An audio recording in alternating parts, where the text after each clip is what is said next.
কঠিন এক চ্যালেঞ্জ।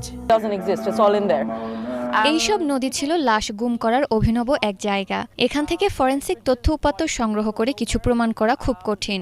অনেক ক্ষেত্রেই লাশের পেট চিরে ভেতরে সিমেন্ট বা ইট ঢুকিয়ে সেগুলোকে ডুবিয়ে দেওয়া হতো। সরকারের নির্দেশনায় এসব হত্যাকাণ্ড সংঘটিত হতো। এরই মাঝে এ ব্যাপারে বেশ কিছু তথ্য উপাত্ত মিলেছে। গণ অভ্যুত্থানে উৎখাত হওয়া প্রধানমন্ত্রী শেখ হাসিনাই সরাসরি মানুষ গুম করার নির্দেশ দিতেন বলে অভিযোগ প্রসিকিউটরদের। গুম করা এই সব মানুষকে আটকে রাখা হতো আয়নাঘর নামে দেশব্যাপী বিস্তৃত শত শত বন্দিশালায়। অনেককেই বছরের পর বছর আটকে রেখে নির্যাতন করা হতো। কাউকে কাউকে রাখা হতো চোখ বেঁধে, কারো বা জায়গা হতো অপ্রশস্ত জানালাবিহীন অন্ধকার কুঠুরিতে।